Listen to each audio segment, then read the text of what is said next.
Boa noite a todos os presentes e aos que estão na rede social também. Nossa leitura de hoje é do livro Fonte Viva, de Chico Xavier, pelo Espírito Emmanuel. Além dos outros. Não fazem os publicanos também o mesmo? Jesus, Mateus, capítulo 5, versículo 46. Trabalhar no horário comum, irrepreensivelmente, cuidar dos deveres domésticos, satisfazer exigências legais e exercitar a correção do proceder, fazendo o bastante na esfera das obrigações inadiáveis, são tarefas peculiares a crentes e descrentes na senda diária. Jesus, contudo, espera algo mais do discípulo. Correspondes aos impositivos do trabalho diurno, criando coragem, alegria e estímulo em derredor de ti? Sabes improvisar o bem onde outras pessoas se mostram infrutíferas? Aproveitas com êxito o material que outrem desprezou por imprestável? Aguardas com paciência onde outros desesperaram? Na posição do decrente, conservas o espírito de serviço, onde o descrente congelou o espírito de ação? Partilhas a alegria dos teus amigos sem inveja e sem ciúme, e participas do sofrimento de teus adversários sem falsa superioridade e sem alarde? Que dás de ti mesmo no ministério da caridade? Garantir o continuismo da espécie, revelar a utilidade geral e adaptar-se aos movimentos da vida são característicos dos próprios irracionais. O homem vulgar, de muitos milênios para cá, vem comendo e bebendo, dormindo e agindo sem diferenças fundamentais na ordem coletiva. De 20 séculos a esta parte, todavia, a abençoada luz resplandece na terra com os ensinamentos do Cristo, convidando-nos a escalar os cimos da espiritualidade superior. Nem todos a percebem ainda, não obstante envolver a todos. Mas, para quantos se felicitam em suas bênçãos extraordinárias, surge o desafio do Mestre, indagando sobre o que de extraordinário estamos fazendo? Que assim seja.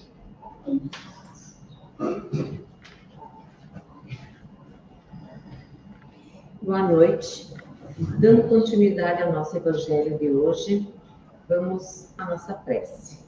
Vamos louvar a Deus, nosso Criador, a Jesus, nosso Mestre, e a espiritualidade amiga, que vem até nós realizar esse evangelho juntamente com nós. Agradecemos a oportunidade desse dia, de bênçãos, de realizações. Agradecemos por nossa família espiritual. Agradecemos por todos os bens materiais que temos, que é nos emprestado para essa existência. Agradecemos por nossa saúde.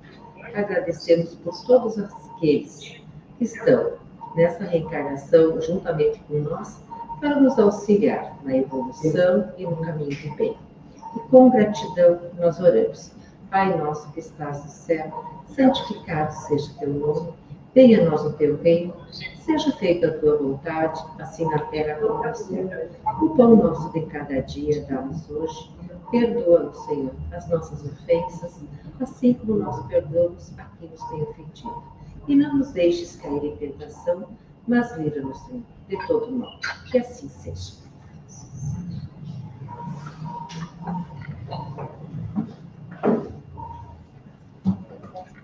Boa noite, minhas irmãs, boa noite, meus irmãos aqui presentes, quem também nos acompanha pelas redes sociais.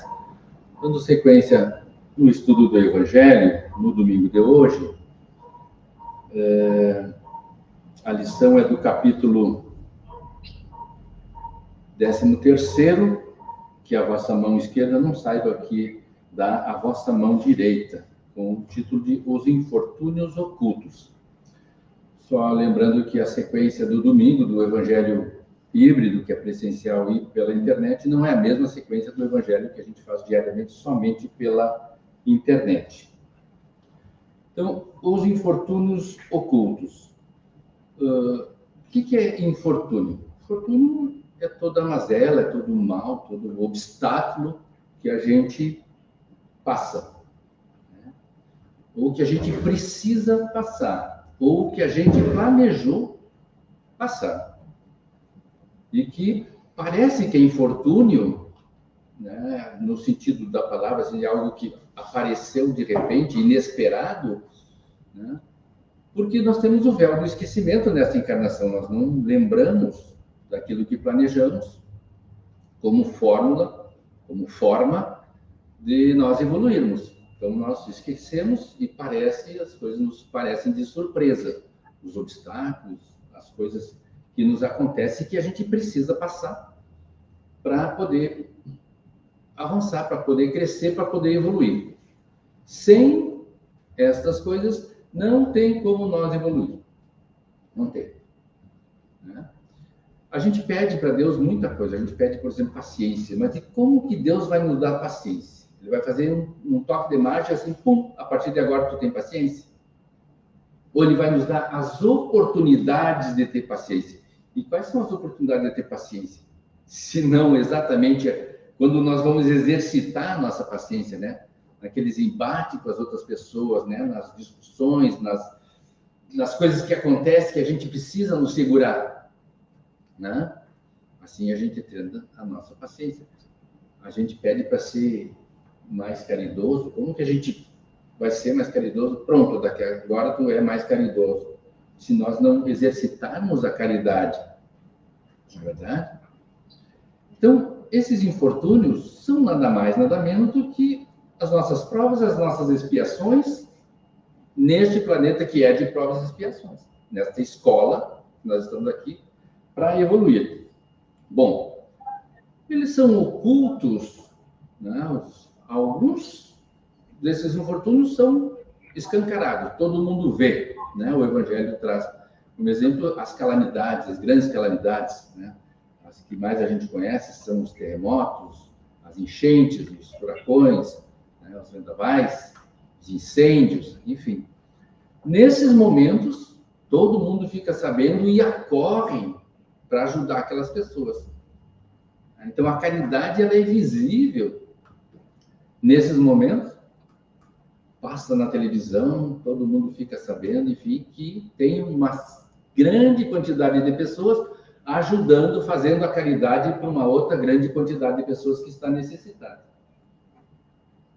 Mas e aquelas outras multiplicado, sei lá, por 10, por 20, por 1000 outras pessoas que também passam por infortúnios, por necessidades, precisando de ajuda e que nós não sabemos, estão ocultos, né? Nós não... E que às vezes a gente precisa ir lá para saber o que é que está acontecendo para auxiliar. O Evangelho traz uma história, entre aspas, de uma senhora que ia visitar seguidamente famílias desamparadas e levava alimento, levava consolo e amparo e esperança para as famílias.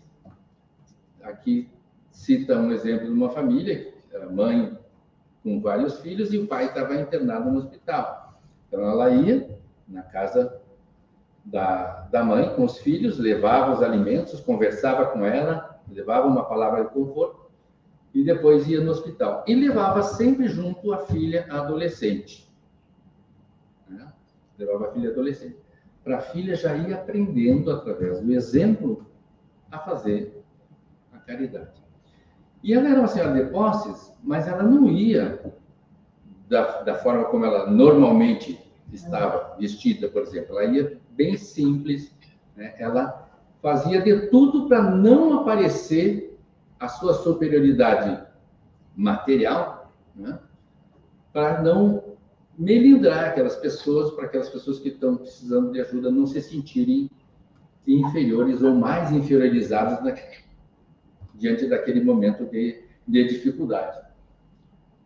Então, o Evangelho, Jesus nos ensinou isso, que quando nós formos fazer a caridade, nós devemos fazer com toda a força do nosso coração, mas da forma mais simples possível, para que a pessoa que está recebendo não se sinta humilhada, não se sinta ofendida, não se sinta mais inferiorizada, que às vezes ela já está se sentindo inferiorizada, às vezes ela está numa situação tão ruim, né, que qualquer ajuda ela vai pensar, puxa vida, olha só a situação que eu estou e as pessoas estão vindo me ajudar. Olha lá o fulano que está na mesma situação que eu, veio aqui me ajudar. Então, realmente, é difícil às vezes a gente não melindrar as pessoas na hora de fazer a caridade. Mas é necessário que nós façamos, né? Se nós não conseguirmos fazer da forma correta, como tem que ser feita, vamos lá e vamos fazer igual.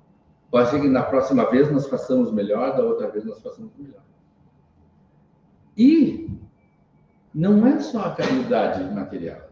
A caridade material ela é importante, né? Ela ajuda as pessoas a continuarem sobrevivendo, dando um pouco mais de dignidade, muitas vezes, para as pessoas, mas a caridade moral, ela é mais importante, muitas vezes. Porque, no caso dessa família que está passando por necessidade, por exemplo, ela está nesse momento transitório, né?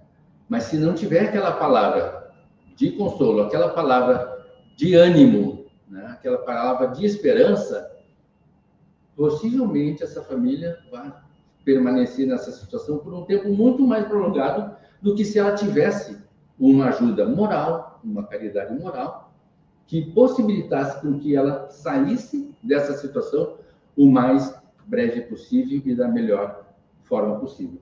Então, a caridade moral, ela às vezes é mais difícil de nós fazermos do que a caridade material. A caridade material, nós vamos lá, pegamos alguma coisa, enfim, identificamos, né, a situação e vamos lá e ajudamos aquela pessoa naquele momento.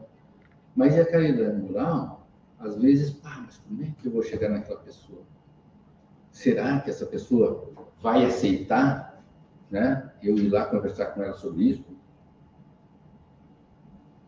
Será que eu não vou atrapalhar? Enfim, a gente bota vários pontos de interrogação antes de ir e fazer.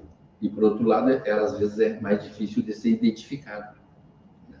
Às vezes é preciso nós se intrometer, né, para poder identificar, para depois poder ajudar. Então, sintetizando, né, a caridade, ela precisa ser feita, ela precisa ser repetida cada vez mais, para que a gente possa estar cada vez mais no caminho correto, né? Porque a gente sabe que fora da caridade não há salvação, que fora da caridade não há evolução.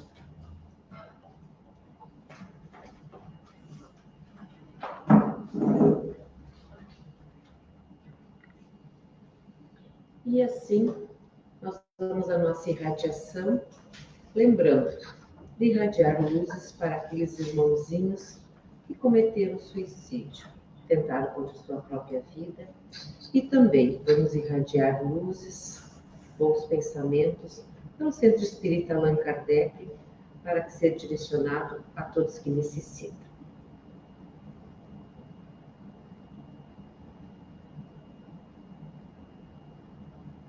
E vamos à nossa prece para pedirmos. Senhor, envolve nós as nossas famílias em sua luz, em sua proteção. Abençoa nosso lar, trazendo harmonia aos nossos pensamentos e acalentando os nossos corações. Fortaleça entre nós o amor, o respeito, a paciência e a compreensão nos momentos difíceis. Que saibamos nos apoiar e ouvir com mais carinho, caminharmos juntos, sempre com mais união. Que a paz permaneça em nossos lares, hoje e sempre. E também pedimos saúde por nós, por nossos familiares, por todas aquelas pessoas que estão nos hospitais, passando por diversas enfermidades, que estão passando por aflições, que a espiritualidade amiga possa ir até elas levar o consolo necessário. E também vamos pedir pela paz entre as nações, que possa haver mais entendimento e sejamos todos sempre no caminho do bem, do amor, da luz. Com gratidão nós oramos. Pai nosso que estás no céu, santificado seja teu nome, venha a nós o teu reino, seja feita a tua vontade, assim na terra como no céu. O pão nosso de cada dia dá-nos hoje, perdoa-nos, Senhor, as nossas ofensas, assim como nós perdoamos a quem nos tem ofendido. Não nos deixes cair em tentação, mas livra-nos, Senhor, de todo mal. Que assim seja. E agora, encaminhando para o encerramento, vamos pedir para aqueles irmãozinhos que estão em nossos lares, que sentirem necessidade ou quiserem conhecer o Centro Espírita, que direcionem-se os nossos trabalhadores até a casa, que serão muito bem atendidos com amor e com atenção. E também convidamos a todos para amanhã o Evangelho no Lar às 19 horas. Uma boa noite a todos e muita paz para toda semana. Que assim seja.